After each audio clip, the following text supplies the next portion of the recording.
네, 여러분 반갑습니다. 제가 중앙국장에서 중등부 친구들 그래도 아는 친구들 꽤 많은데 너희들 원래 이렇게 반응하지 않지 않니? 반응을 너무 격하게 해줘서 너무 고맙고 네, 저는 정식으로 소개해드리겠습니다. 저는 소개해주신 대로 폴리 아티스트이자 사운드 디자이너인 정지수라고 합니다. 또 다른 소개를 하자면 여기 중등부 학생의 아버지이자 또 중등부 학생의 이모부이자 또 작년 청소년국 인도선교 팀원이자 통합부 부장교사이자 전 고등부 부장입니다. 선한복자교회가 저에게 참 특별한 의미가 있고 여러분들에게 이렇게 저희 직업에 대해서 소개는 아니지만 제 인생을 여러분과 함께 나누게 되어서 저로서도 너무 감격이 되고 이 시간이 여러분들에게도 특별한 시간이 되면 좋겠고 저희도 특별한 경험이 될 것 같습니다. 그래서 조금 덥지만 여러분들이 잘 호응해주고 잘 들어주시면 너무 감사할 것 같아요.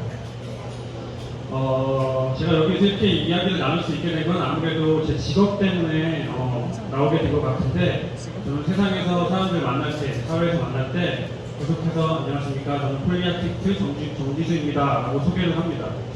여러분, 폴리 아티스트가 어떤 직업인지 구체적으로 아는 친구도 있나요? 네, 거의 없을 거라고 생각됩니다. 네, 폴리 아티스트는 예전에 방송 드라마에 또 오해영이라는 작품이 있었어요. 거기서 에릭이 나왔던 작품인데 그 주인공의 직업도 폴리 아티스트였습니다. 그래서 저도 그런 일을 하고 있고 제 직업을 설명하기 전에 일단 제가 짧은 영상 하나를 준비했습니다. 이 영상은 몽베스트라는 생체 제조 업체가 저에게 바이럴 광고 섭외를 요청하셔서 그 광고 영상을 찍으면서 저에 대한 직업의 소개 그리고 여러분들에게도 꿈과 비전에 대해서 조금 내용을 나눌 수 있을 것 같아서 먼저 이 영상을 보고 제 강의를 이어가도록 하겠습니다.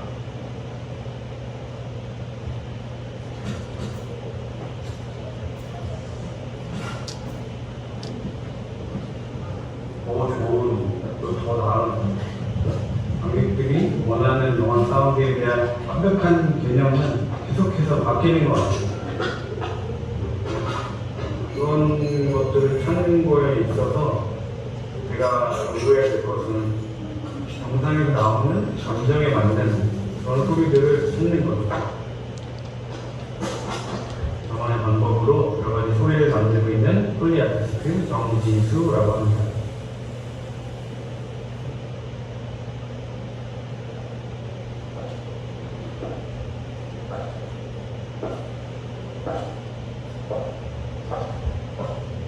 폴리 아티스트라는 직업은 영상을 보며 그 안에서 나오는 여러 가지 소리들을 신체 그리고 도구, 바닥, 지면들을 활용해서 소리를 만드는 직업입니다.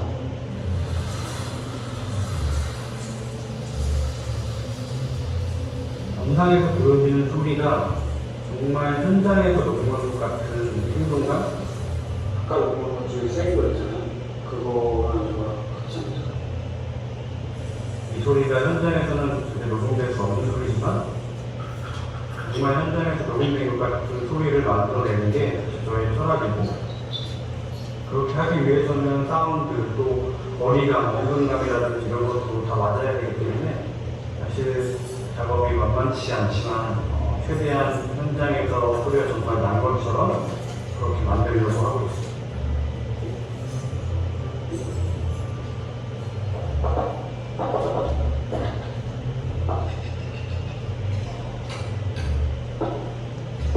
어떤 소리를 만드는데 어떤 방법으로 해야 될지 정해져 있지 않기 때문에 그래서 누구에게 배울 수가 없었고 누구 가르치는 사람도 없었고 그렇기 때문에 굉장히 힘들었는데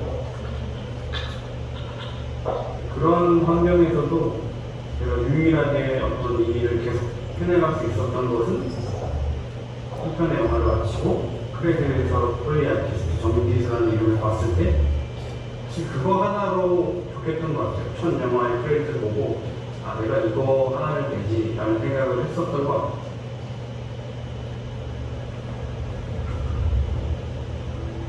지금까지도 만들기 어려운 소리들은 굉장히 작고 미세한 소리들이거든요.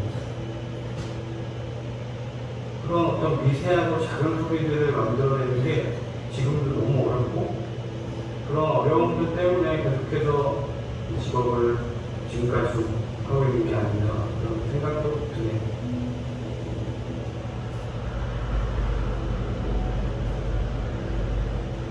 폴리 사운드를 작업할 때 사실은 제가 그 사람이 되어서 연기를 하기도 하고 그 사람의 감정을 표출하기도 하는데 결국에는 제가 느끼고 또 만들어내야 되는데 훈련을 하고 집에 가는 길에 사람이 정말 많은 관람역에서 앞 사람의 발을 이렇게 쳐다보면서 걷는데 그 시끄러운 차 소리도 나고 사람들 목소리도 나고 사람들 여러 발소리도 나는데 계속 그 사람의 발을 보면서 걸었더니 그 사람 발소리가 잘 들리더라고요. 그러면서 저 사람의 감정, 그런 상태인지는 조금씩은 알게 될 수 있는 것 같더라고요.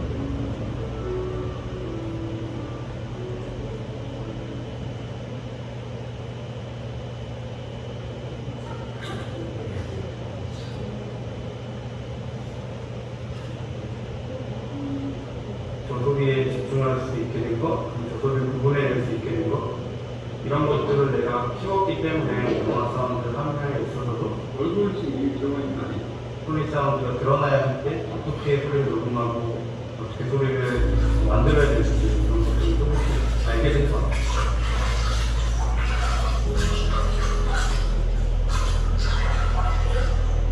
계속해서 실패한 경험들을 하는 게 저한테는 굉장히 중요한 것 같아요.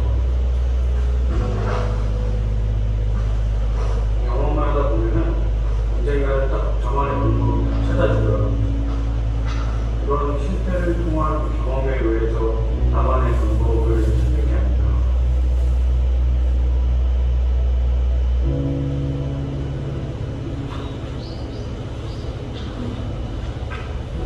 주변이라고 생각해보면 저는 영화에서 폴리 사운드라는 것 자체가 굉장히 중요하기도 하고 굉장히 매력적이기도 하고 재미도 있는 얘기라고 생각하거든요.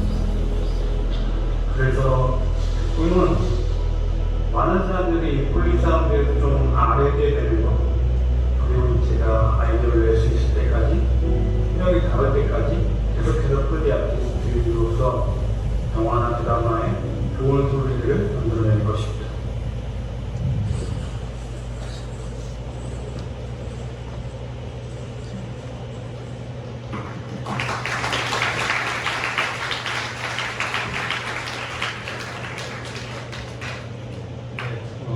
여러분 영상을 보시니까 조금 제 직업에 대해서 조금 어느 정도 이해가 가시나요?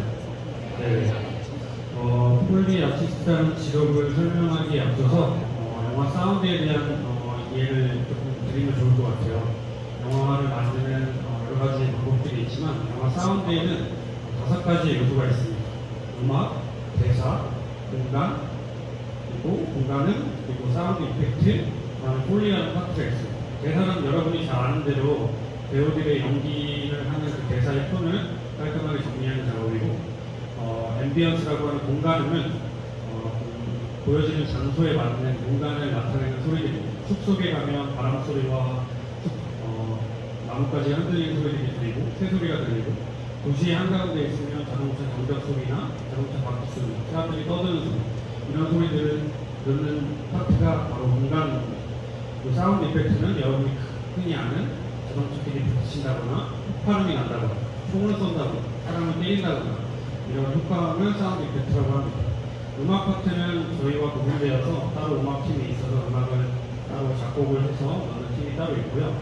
그리고 마지막 파트가 바로 제가 맡고 있는 폴리라는 파트입니다. 폴리라는 파트는 주로 사람이 내는 소리입니다. 어떠한 영상에서, 영화에서, 드라마에서 사람들이 계속해서 움직이면서 내는 소리 먹을 때 그 음식에 먹는 소리가 나고 걸을 때 발소리가 나고 또 만질 때 터치하는 소리가 나고 이런 소리들을 계속해서 녹음하는 파트를 폴리라고 합니다. 그래서 영상에서 나오는 그림에 맞게 신체나 여러 가지 도구, 어떤 제한 없이 그런 도구들을 사용해서 소리를 내는 일을 폴리 파트라고 합니다. 오늘은 여러분께 제가 제 직업을 소개해드리려고 나온 것은 아닙니다. 하나님 나라를 이뤄가는 사람들, 킹덤 빌더라는 이번 수련회 주제에 맞게 하나님이 어떻게 제 삶을 인도하셨고 저에게 어떻게 하나님 나라를 이뤄가는 삶을 인도해 가시는지에 대해서 제가 제 인생을 조금 나누고 싶어서 이 자리에 소개드린 것 같습니다. 아까 소개한 대로 저는 2008년부터 2022년까지 사운드 포스트 프로덕션 회사에서 시작해서 2022년에 2년 전에 새로운 회사를 오픈하고 지금까지 풀리 아티스트나 사운드 디자인, 사운드 믹서로서 일을 하고 있습니다. 제가 지금까지 작업한 영화나 드라마는 총 150에서 180편 정도의 작품이 있고 작품이 저에게 의뢰가 되어서 이 작품을 녹음을 시작하기까지 어떠한 장르의 영화가 저에게 들어올지, 어떠한 내용들이 있을지, 어떠한 배우들이 어떻게 연기를 할지 모르기 때문에 사진을 좀 보여주시면 좋을 것 같은데 저희 작업실에는 정말 여러분이 보시기에 3D 같은 여러 가지 잡동사니로 이루어져 있습니다. 근데 여기 보이는 도구들이 하나하나 필요 없어 보이는 도구들이 가득하지만 이 물건들은 저에게 정말 소중한 도구들입니다. 어떤 도구들이 어떤 소리를 낼지 모르고 어떤 도구들이 어떤 도구들과 만나서 또 특별한 소리를 낼지 모르기 때문에 하나하나 차곡차곡 모아서 어떤 장르의 작품이 들어왔을 때 바로바로 녹음을 할 수 있게 준비를 하고 있습니다. 언제 어떻게 쓰임받을지 모르는 귀한 도구이기 때문에 저도 소중히 다루고 있습니다. 제가 특별히 이 도구들을 사진으로만 보여드리는 것 외에도 몇 가지 도구들을 제가 가져왔습니다. 그래서 짧게나마 소개를 해드리면 여러분이 흥미가 좀 올라갈 것 같아서 몇 가지를 좀 보여드리면 좋을 것 같습니다.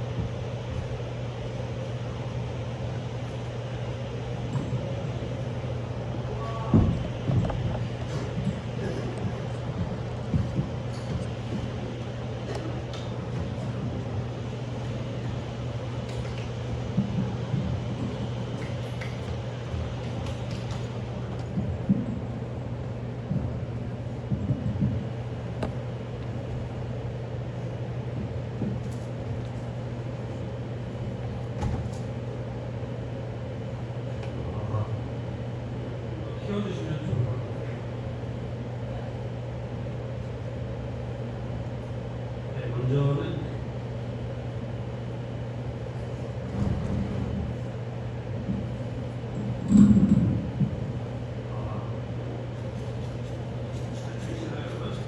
잘 들리시나요? 이게 뭔지 아시나요? 양파 아니고 샐러리입니다. 샐러리가 야채 샐러드로 많이 쓰이는 야채인데 어떤 소리가 나는지 한번 들어보시면 좋을 것 같습니다.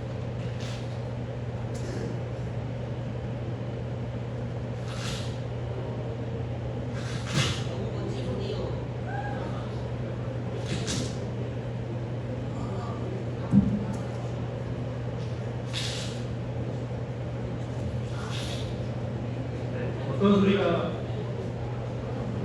안 해봤으시죠? 소리가 잘 안 나는 건데 이게 사람 뼈 부러지는 소리를 샐러리로 표현하고 있습니다. 다음으로는 이 다이소에서 파는 조화입니다. 조화. 이 소리 어떤 소리가 나는지 한번 들어보시면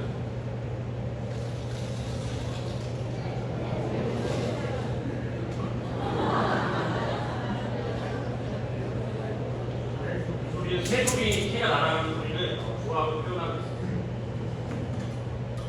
그러면은 여러분 이게 뭐죠? 칼입니다. 칼. 제가 예전에 사극 영화를 했었는데 이순신 장군에 관한 영화였는데 거기서 장검이 나오는 신이었어요. 근데 장검을 제가 저에게 줬는데 그게 스티로폼으로 만드는 검이었습니다. 전혀 소리가 안 나서 어떻게 소리를 낼까 하다가 이렇게 철판과 부엌칼을 가지고 이렇게 소리를 낸 적이 있습니다.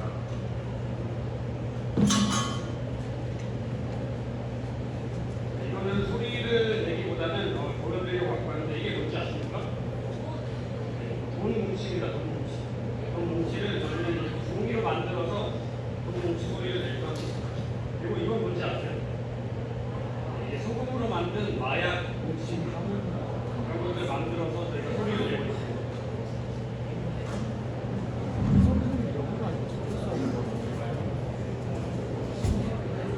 네, 이거를 한번 소리를 들려드리면 좋을 것 같은데 이거는 풍선 안에 어떤 가루가 들어있습니다. 어떤 건지 한번 맞춰보시면 좋을 것 같습니다.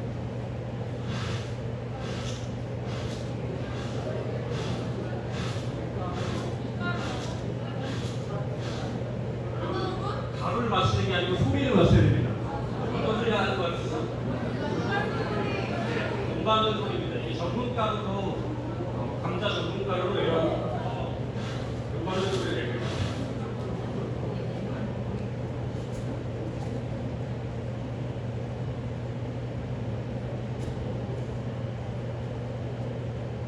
우는 게 아니고 땀이 많이 났어. 네. 아까 감자 전문가루를 오븐 장갑에 넣어서 어떤 소리가 나는지 한번 들어보십시오.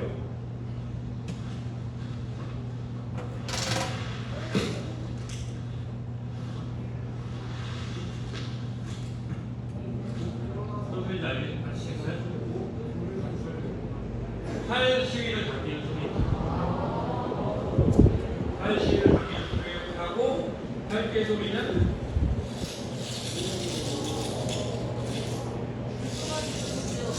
이렇게 소리를 내고 있습니다.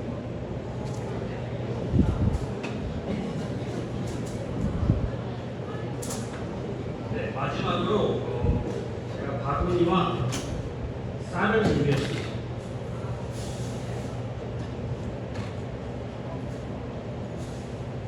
어떤 소리인지 한번 이번에도 맞춰보시면 좋을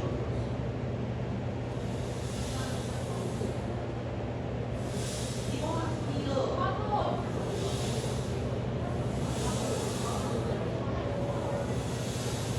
네, 어떤 소리 같으시죠? 네, 파도 소리를 이렇게 표현하고 있습니다. 네, 이 정도를 보여드리고 다시 강의를 이어가도록 하겠습니다.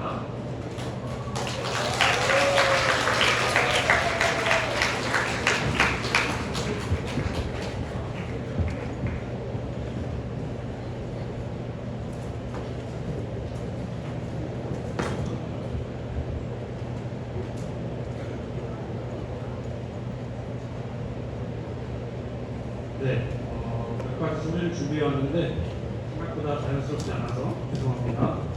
네, 저는 이런 방식으로 이렇게 소리를 만들어내고 있습니다. 이 소리를 녹음해서 주어진 영상에 맞게 편집을 하고 사용하게 됩니다. 이렇게 여러 가지 다양한 도구로 특별한 소리를 내지만 거의 제가 하는 대부분의 작업들은 비슷한 도구와 비슷한 상황을 만들어서 소리를 내고 있습니다. 예를 들면 어떤 사람이 걷게 되면 걷는 발소리를 녹음하는데 그 사람이 신는 신발과 비슷한 신발, 비슷한 구두를 신고 비슷한 바닥에서 똑같이 소리를 내게 됩니다. 움직이는 소리를 낼 때는 그 사람이 입고 있는 옷과 비슷한 옷가지로 소리를 내게 됩니다. 특별히 어떤 도구가 특별한 소리를 내는 게 아닙니다. 보이는 영상에 맞게, 보이는 도구에 맞게 소리를 내는 경우가 거의 태반입니다. 이 도구들이 어떻게 쓰임받을지 저도 미리 알 수가 없기 때문에 여러 가지 많은 시도와 노력으로 특별한 소리를 내게 되는 경우를 만들고 또 노력하고 있습니다. 우리가 일상에서 듣는 여러 가지 소리들이 꼭 드라마나 영화에서 나오는 소리와 같지 않다는 것을 제가 작업하면서 알게 됐습니다. 예를 들면 두 명의 남자 배우가 위에 상의를 입지 않은 채로 액션을 하고 있다고 생각해 보십시오.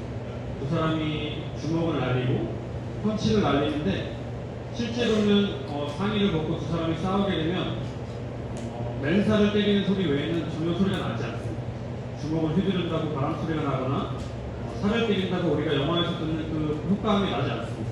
하지만 제가 만약에 두 사람이 싸우는 영상에서 그런 살을 때리는 소리를 집어넣는다고 하면 관객들은 이 영화가 이상하다고 생각할 겁니다.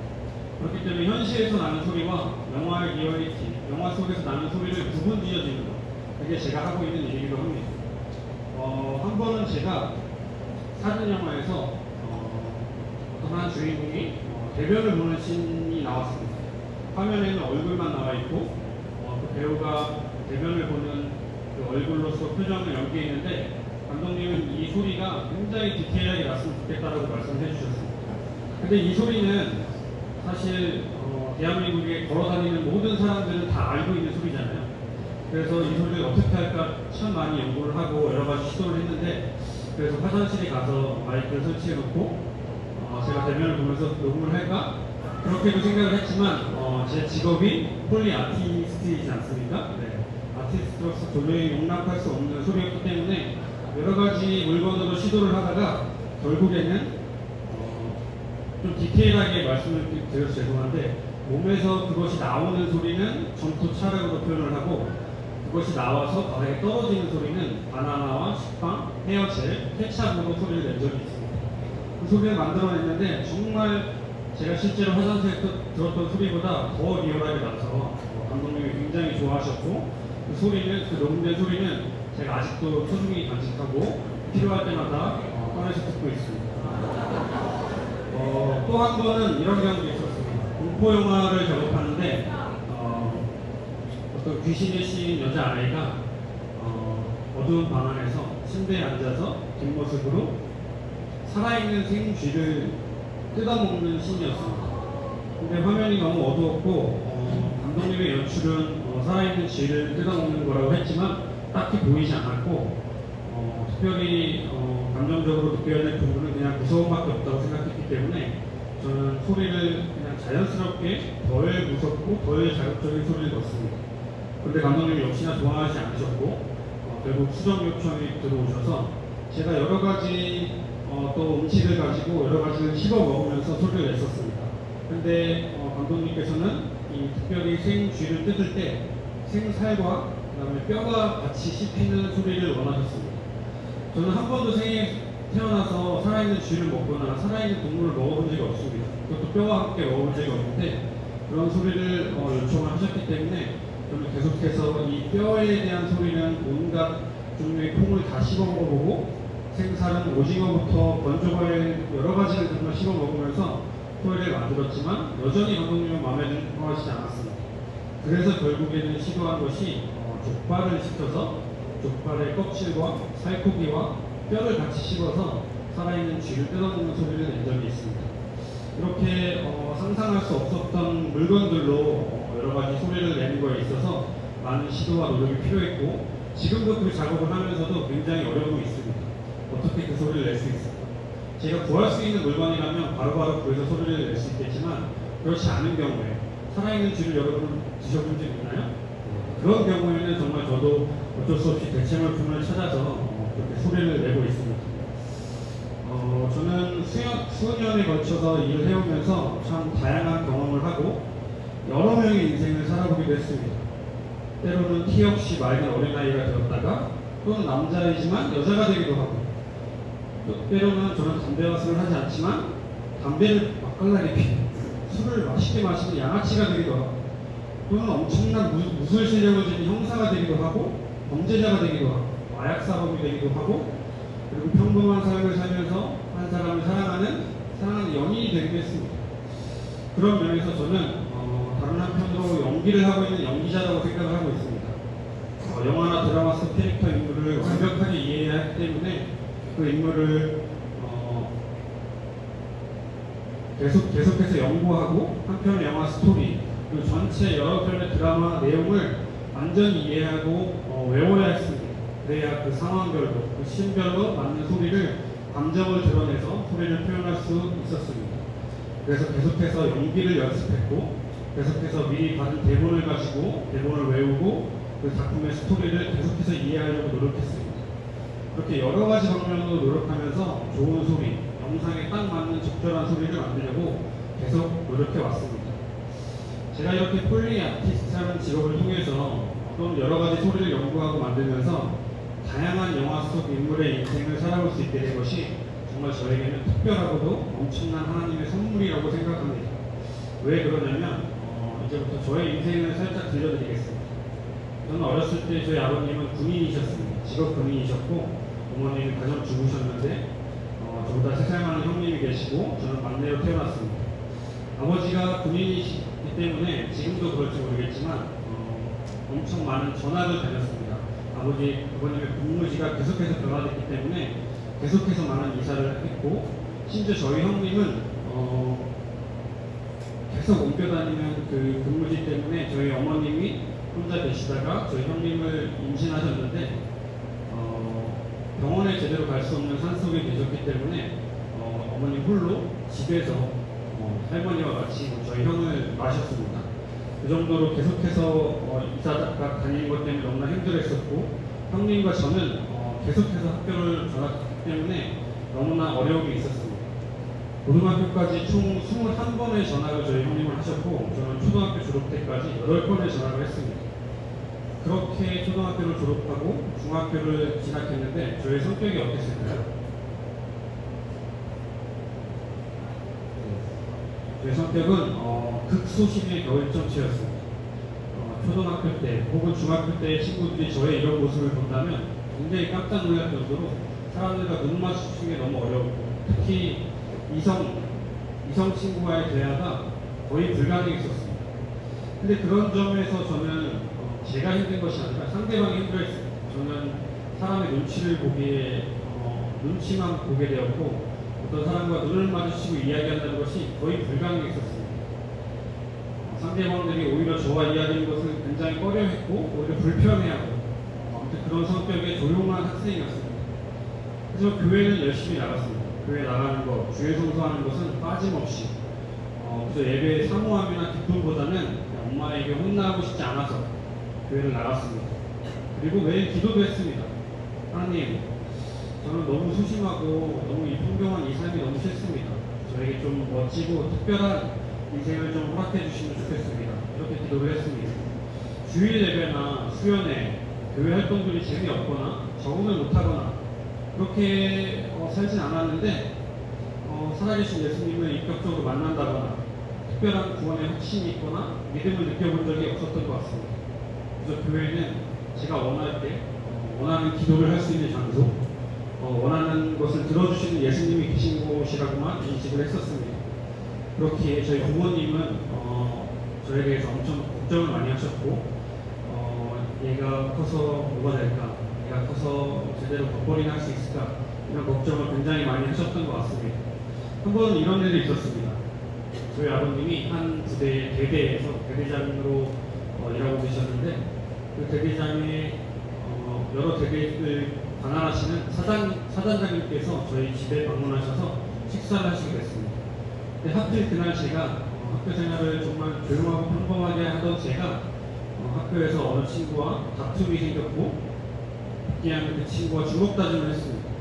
저는 싸움을 잘하는 친구도 아니었고 힘이 센 친구도 아니었는데 어쩌다 휘두른 팔에 그 친구의 입술이 맞아서 그 친구의 입술에서 피가 많이 나고 많이 부었습니다. 결국에는 선생님이 알게 되셨고 선생님이 저희 부모님께 전화를 했습니다. 이러한 일이 있어서 이 친구가 이렇게 다쳤습니다. 저는 그것도 모르고 학교를 마치고 집에 갔는데 저희 사단장님과 여러 어른들이 계셨는데 아마 저희 부모님께서 그 말씀을 하셨던 것 같습니다. 거기에서 사단장님은 저의 성격을 대충 알고 계셨는데 사단장님이 저에게 갑자기 지갑에서 그때 당시 큰 돈인 수표 한 장을 꺼내서 너무 잘했다. 너는 남자는 이렇게 사는 거야. 그러면서 저에게 칭찬을 해주셨습니다. 얼마나 내성적이었으면 어쩔 수 없이 휘두른 팔에 맞은 그것을 남자로서 인정받는 그런 생각을 하셨는지 모르겠습니다. 아무튼 저는 굉장히 조용하고 평범한 삶을 살았는데 그렇다고 제가 제 삶을 엄청 한탄하거나 괴로움의 날을 보내면서 절망적으로 막 삶을 포기하고 싶다 이런 생각이 들었던 건 아닙니다. 삶을 포기할 만한 극단적인 상황을 만들 자신도 없었고 용기도 없는 그냥 내성적인 아이였습니다. 그렇게 중학교를 졸업하고 고등학교 때 고등학교도 마찬가지로 삶에 큰 변화 없이 학교를 다니고 있었습니다. 그러다가 어학연수를 미리 다녀온 저희 형님께서 저에게 유학을 가보면 어떻게 했냐고 부모님께 설득을 하고 정말 뜻밖에도 부모님이 제게 유학의 길을 권유하셨습니다. 저는 뭣도 모르고 그냥 유학을 선택했고 유학길을 올랐습니다. 준비를 거쳐서 유학길에 올랐는데 마지막에는 결국엔 제가 선택한 유학의 길이었지만 막상 미국이라는 말로만 듣던 나라에 홀로 가보니 제가 어땠을까요? 이렇게 반응이 없지 않았습니다. 여러분들이 상상하기엔 제가 너무 적응을 못해서 다시 돌아왔을 것 같나요? 아닙니다. 저는 너무 좋았습니다. 미국이라는 나라가 여기가 나의 나라다. 한국에서 인정받지 못한 나의 인생을 여기서 한번 펼쳐보자. 정말 너무너무 좋았고 하루하루가 너무 즐거웠습니다. 나와 다르게 생긴 사람들, 나와 다른 머리카락을 갖고 있는 사람들, 나와 다른 언어를 쓰고 있는 사람들 한 명 한 명 길거리에서 만날 때마다 너무 감사했습니다. 저는 학교도 그래서 제가 뉴욕이라는 도시에 갔는데 학교도 일부러 한국 사람들이 가장 없는 맨하탄이라는 큰 도시에 있는 학교에 들어갔습니다. 그 도시에서 여러 사람들을 만나고 영어를 한마디도 못했지만 저는 친구를 사귀기 위해서 영어를 잘하는 척 연기를 했습니다. 영어를 한마디 못했지만 그냥 추임새를 들면서 영어 잘하는 척 그렇게 연기를 했습니다. 그렇게 저를 이상한 눈으로 보던 친구들은 저에게 먼저 다가와서 인사를 건넸고 알 수 없는 인사를 건네면 야, 오케이, sure. 이 정도의 말로도 그냥 친구를 사귈 수 있었습니다. 그리고 모든 제 입에서 영어가 나갈 때마다 영어를 배우기 시작하면서 모든 언어에 모든 영어 문장에 F와 X의 단어를 섞어서 썼습니다. 그렇게 하는 게 제가 친구에게 배운 방법인데 그렇게 하는 게 친구들에게 쿨해 보이고 멋있어 보인다는 말을 듣고 영어를 한마디도 제대로 할 수 없는 친구임에도 불구하고 모든 단어에 F와 X를 섞어서 친구들에게 말하기 시작했습니다. 그랬더니 흑인 친구들, 스페니쉬 친구들이 저에게 먼저 다가왔습니다. 얘는 뭐지? 영어를 잘 못하는 것 같은데 욕을 하네? 뭔가 좀 있어 보이는데? 약간 이런 눈치로 저에게 먼저 다가왔습니다. 저는 그렇게 친구들을 사귀었고 거기에 있는 한인 친구들도 사귀게 됐습니다. 그 친구들은 대부분 거기서 태어나거나 교포인 친구들이었는데 그 친구들끼리 영어로 재밌는 농담을 할 때 다 같이 웃는데 저는 웃지 못하니까 눈치를 살피면서 웃을 때 타이밍에 맞춰서 웃기에 바빴습니다. 근데 제가 워낙 소심했기 때문에 다른 사람이 눈치 보는 거에 있어서는 일가견이 있었기 때문에 어느 타이밍에 어떻게 들어가야 될지에 대해서 너무 잘 했었습니다. 그렇게 저는 그렇게 친구를 사귀게 되고 그때부터 제가 결심했습니다. 한국에서 나의 소심한 성격을 한번 버려보자. 여기서는 나를 아는, 내가 소심했던 걸 아는 친구들이 단 한 명도 없기 때문에 나는 다른 인생을 살아야겠다. 그리고 내가 원하는 공부를 정말 선택해서 해야겠다. 이런 생각이 들었습니다. 그때부터 저는 열심히 다른 사람의 삶을 살아가는 척 열심히 노력했습니다. 제가 원하는 공부를 위해서 전공을 탐색했고 여러 가지 문화에 대한 경험을 했습니다. 정말 내 소심하고 내성적인 성격이 사라지고 활발하고 적극적인 성격으로 변하게 되는 줄 알았습니다. 그렇게 방학을 맞이해서 다시 한국으로 돌아왔습니다. 그렇게 한국에 돌아오고 다시 유학을 다른 도시로 준비하게 되면서 유학 준비에 어느 실수가 있었고 원래는 뉴욕이라는 도시에 갔지만 LA라는 도시로 다시 출국하게 되면서 유학 준비의 실수가 LA 공항에 도착하자마자 이민국에서 일어났습니다. 그 사건을 제가 너무 자세하게 말씀드릴 수는 없지만 그 유학 서류의 준비가 오류가 나서 저는 그곳에서 32시간 동안 조사를 받고 LA 공항에서 머물다가 다시 한국으로 돌아왔습니다. 그렇게 미국에서 추방이 됐습니다. 그때 다시 한번 저의 인생에 더 좌절이 오고 소심했던 저의 성격보다 소심이 아닌 정말 절망적인 삶을 살아가는 그런 삶으로 다시 돌아가게 되었습니다. 그때 하나님은 굉장히 원망했고 하나님, 내가 믿는 하나님은 선하시고 나에게 인도하시는 하나님인 줄 알았는데 이렇게 저에게 좌절을 주시고 엄청난 시련을 주신다는 거에서 엄청난 절망을 했습니다. 하지만 저희 부모님은 저를 위해서 엄청난 기도를 하셨고 계속해서 뜨겁게 기도하셨습니다. 그렇게 다시 유학을 준비할 수 있게 되었고 캐나다로 유학을 다시 떠나게 되었습니다. 미국과는 전혀 다른 시골 전원 생활을 하게 됐습니다. 그렇게 되면서 다시 소심하고 조용한 삶으로 들어가고 오히려 더 제가 하고자 하는 공부에 열중할 수 있었고 교회 청년부에서 그때 처음으로 살아계신 예수님을 만났습니다. 더욱 열심히 공부하고 더 내가 하고자 하는 일에 대해서 파고들었습니다. 그때 저는 고등학교 때까지 단 한 번도 음악을 공부하겠다는 생각을 안 했었는데 캐나다에서 처음으로 제가 하고 싶은 공부가 음악이라는 걸 알게 되었습니다. 그래서 그때부터 학교를 찾게 되고 영어를 공부하여서 음악 작곡을 할 수 있는 학교에 들어가게 되었고 컴퓨터 미디 음악을 공부하게 되었습니다. 그렇게 음악을 접하면서 레코딩이라는 분야에 대해서 또 알게 되고 그 분야에 관심이 생기고 다시 전과를 레코딩과로 전과하면서 레코딩에 대한 공부를 시작하였습니다. 그렇게 다른 학교에 영어학교에 진학하게 되었고 사운드 디자인과에 입학하여서 2년간의 사운드 디자인과를 졸업하게 되었습니다. 이때부터 제 삶을 하나님께서 인도하고 계시는구나 라고 다시 한번 생각되었습니다. 그렇게 믿어지니까 또 다른 삶을 바라보는 시선이 생기게 되었습니다. 첫 미국 유학 때 제가 엄청난 성격이 활발해지고 그런 자신감과는 다른 하나님이 뭔가 저를 붙들고 계시고 하나님이 저를 인도하신다는 느낌이 강하게 들었습니다. 그렇게 유학을 마치고 돌아오게 되었습니다. 한국에서의 삶을 조금씩 누리면서 군입대를 준비하게 됐습니다. 군입대도 기도를 준비하면서 나아가게 되었고 군악병과라는 곳이 있다는 걸 알게 되고 군악대에 지원해서 합격하게 되었습니다. 그 자리도 11명을 뽑는 군악병과에서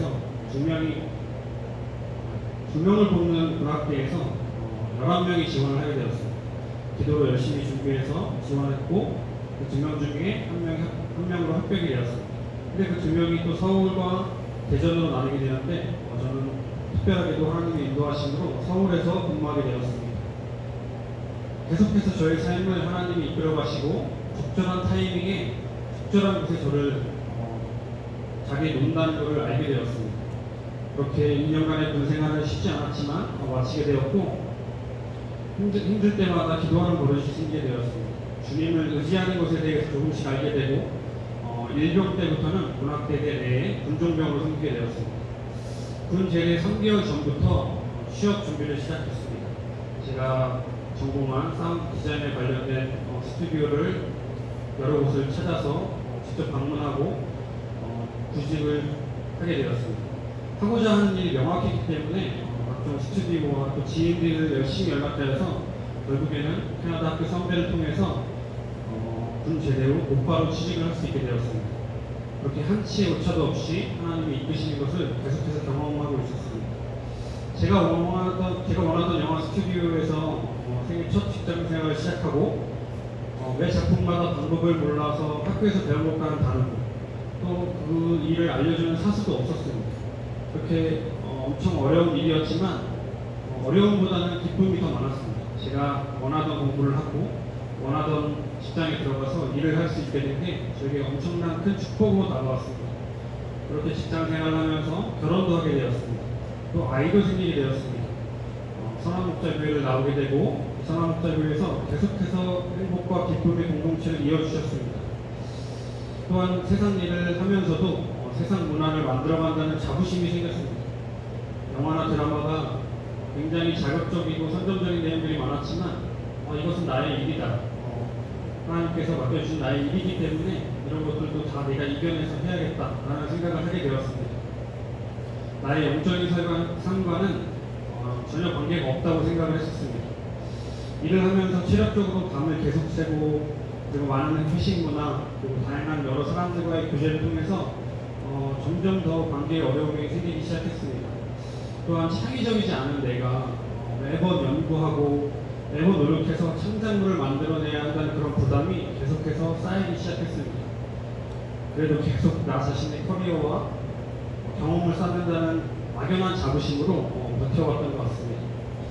이 눈으로 보는 미디어에 대한 영적 공격이 시작됐다는 걸 알게 된 것은 굉장히 오랜 시간 일을 한 다음입니다. 주로 한국 영화들이 많이 한국 영화나 드라마를 작업했는데 한국 영화들의 소재들이 워낙 자극적이고 선정적이고 폭력적이었기 때문에 살인, 성폭력, 동성애, 음주, 타락한 문화들을 계속해서 더 자극적이고 더 선정적이고 더 악하게 표현해야 되는 저의 일이 처음에는 자부심으로 일을 했지만 영적인 공격이 계속됐습니다. 예를 들면 어떤 액션씬에서 사람끼리 싸우는데 칼로 사람을 찌르는 씬이 있었습니다. 계속해서 저는 칼로 사람을 찌르는 소리에 대해서 연구를 했고 어떤 소리가 날까? 옆에 있는 사람의 배를 바라보면서 저 사람의 배를 찌르면 어떤 소리가 날까? 그리고 이 칼이 저 뱃속을 뚫고 뼈를 만졌을 때는 어떤 소리가 날까? 이런 것들만 계속 생각하고 있는 제가 저를 느끼기 시작했습니다. 그때부터 저의 생각들이 온전히 하나님의 생각이 아니라 저의 생각으로 세상 문화를 더 자극적으로 만들게 되는 그런 생각만 가득 찼던 것 같습니다.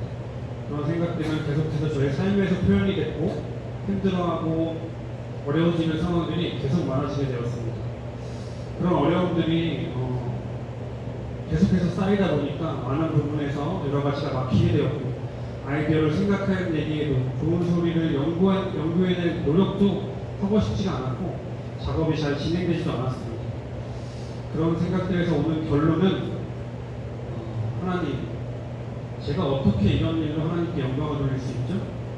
제가 사람을 찌르고 사람을 때리고 사람을 괴롭히는 이런 소리들로 어떻게 하나님께 영광을 올릴 수 있을까요? 하나님은 대체 어떤 영광을 바라시고 저를 이 일에 넣으셨나요? 이런 기도 제목들이 계속해서 나오기 시작했습니다.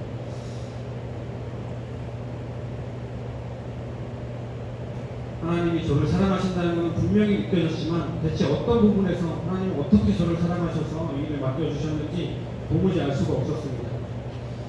이 모든 게 하나님의 결국에는 이 모든 게 하나님의 인도하심이 아니었구나.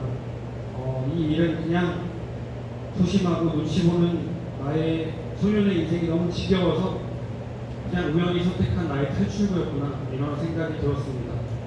그때부터 일을 하는 것이 너무나 괴로웠고 아이디어를 낸다는 것, 소리를 연구한다는 것이 너무나 초라하게 느껴졌습니다. 회사를 몇 번이고 그만둘 생각이었고 평소에 생각하지 않았던 경제적인 부분도 생각하면서 이대로 내가 일을 할 수 없겠다. 더 나은 일을 찾아야지. 이건 하나님이 원하시는 일이 아닌가 보다. 나의 선택의 일이구나. 이건 그만둬야겠다. 이런 생각들이 거의 매일 들었습니다. 그렇게 회사의 작업에 대한 열정이 좀 줄어들고 더 이상 내 일이라고 생각되지 않고 그렇게 생각되어지면서 자연스럽게 더 자주 교회를 나가게 되었습니다. 물론 교회를 계속해서 다니고 있었지만 평일에도 회사를 일찍 끝내고 교회를 나가게 되었습니다. 여러 은혜의 자리에 참여하면서 조금씩 예배의 기쁨이 커지고 함께 사역하고 진행하는 동역자들과의 교제가 만남이 회사에서 작업하는 것보다 더 즐겁게 느껴졌습니다. 그렇게 열심히 교회 사역을 힘을 쏟으면서 기쁨으로 일하는 것을 다시 한번 새롭게 경험하였습니다. 그렇게 선한목자교회에서 속장, 지역장, 또 교회 내 모든 절기 사역, 또 영상을 제작하는 사역, 또 이렇게 청소년국 사역들을 거치면서 계속 하나님은 저에게 귀한 공동체를 엮어주셨습니다. 그렇게 조금씩 제 안에 회복이 일어나고 회사의 일들과 작업들이 조금씩 감사함으로 다시 느껴지기 시작했습니다. 오히려 경제적인 부분도 만족하지 못했는데 계속해서 버틸 수 있다는 생각이 들었습니다. 하나님께서는 계속된 은혜의 자리와 마음 가운데 직장도 나의 일도 겨우 버텨내지 말고 억지로 하지 말고 사랑하라고 말씀해 주셨습니다. 직장과 교회에서의 나의 기쁨이 삶이 동일해야 한다고 말씀해 주셨습니다. 그런 크리스천으로 살아가도록 하나님께서 마음에 감동을 주셨습니다. 그리고 또 마음에 감동을 주신 것은 너의 소심하고 내성적인 성격, 다른 사람 눈치 보는 너의 인격도 하나님이 내가 만든 것이다. 그 성격이 활발함으로 없어진 것이 아니라 아직도 너 안에 남아있고 그렇게 너를 만드셨다고 하나님께서 저를 알게 해주셨습니다. 기도하면, 노력하면 그 성격도 이겨낼 수 있었던 것처럼 한번 노력해보자 하는 마음이 들기 시작했습니다. 아까 말씀드린 영화나 드라마에서 여러 상황과 사람의 마음을 이해한다는 그 노력이 어릴 적 소심하고 내성적이라 눈치로만 사람의 마음이나 생각을 알려 했던 그 방법으로 연결되어서 작업에 조금씩 도움이 되기 시작했습니다. 어떤 한 영상을 봤을 때 그 두 사람의 대화에서 그 사람이 어떤 감정인지 옛날 내가 소심했던 그 시절로 돌아가 다른 사람의 눈치를 살피게 되고 그 사람의 성격을 알게 되고 그 사람의 상황, 그 사람의 생각을 알 수 있게 되었습니다. 그렇게 겨우겨우 버텨가면서 어렵게 일해온 작업들이 이제는 쌓이고 쌓여서 저의 커리어가 돼가고 있었습니다. 기도하면서 일에 대한 열정, 또 사람들과의 관계에서도 조금씩 믿음의 영향력을 발휘하고 있었습니다. 시간이 지나면서 하나님의 능력을 다시 한번 경험하게 된 것입니다. 그렇게 하나님의 역사하심이 제 삶에 드러나면서 다시 한번 하나님이 저에게 큰 축복을 허락하셨습니다. 코로나가 터지고 제가 작업하고 있던 영화들이 많이 무산되고 제작들이 다 취소가 되었습니다. 그렇게 코로나 때 여러분도 아시다시피 OTT, 넷플릭스를 위주로 OTT 콘텐츠들이 어마어마하게 제작이 되었습니다. 그렇게 엄청나게 늘어난 OTT 콘텐츠들이 회사에 소속된 저에게 개인적으로 계약이 오기 시작했습니다. 개인적으로 계약이 와서 저에게 폴리사운드를 제작해달라고 요청이 오셔서 그렇게 계약들이 하나하나씩 늘어가게 되고 결국에는 코로나의 한 최고조에 저는 회사를 퇴사하게 되고 새로운 스튜디오를 오픈하게 되었습니다. 그렇게 소속된 회사에서 지금까지도 계속 일이 들어오면서 열심히 일을 해오고 있습니다. 이것 또한 정말 하나님의 은혜가 아닐 수 없습니다. 저는 회사를 퇴사하고 포기하려고 했지만 하나님이 저에게 맡기신 이 일을 끝까지 포기하지 않게 하셨습니다. 정말 어려운 경기인데도 주님은 제게 작지만 믿음의 기업을 허락하셔서 계속해서 일을 해오고 있습니다. 이제 결론을 말씀드리려고 합니다. 결론을 말씀드리기 전에 이번 중등부 수련회 주제의 말씀을 한번 읽으면 좋을 것 같습니다. 말씀을 한번 띄워주시고요. 네, 다 같이 읽으시면 좋겠습니다. 시작.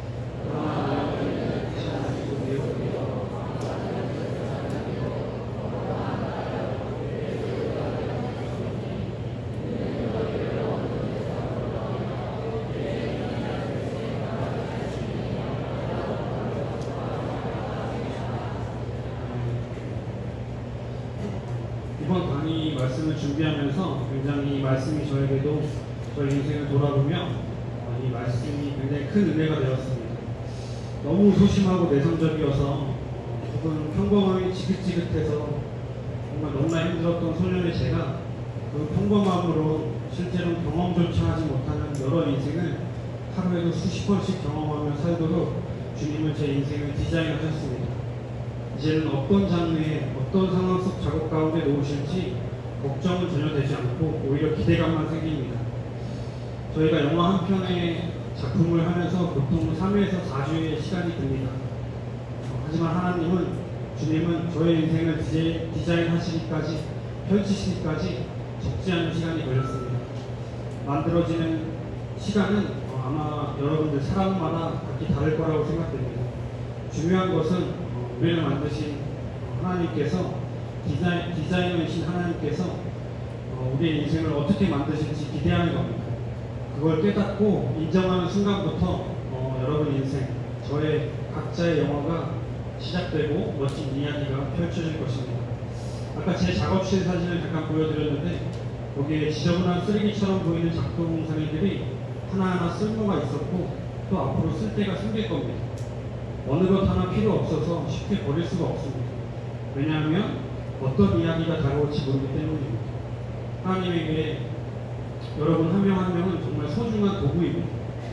각자 생긴 게 다르고 다른 소리를 내기도 하지만 어떤 소리를 숨기고 있는지 또 어떤 소리가 합쳐질지 모르지만 분명 완벽한 디자이너이자 아티스트이신 우리 주님은 여러분을 훌륭하게 사용하여서 여러분 고유의 혹은 그 안에 감춰진 숨겨진 소리를 내주실 거라 믿습니다.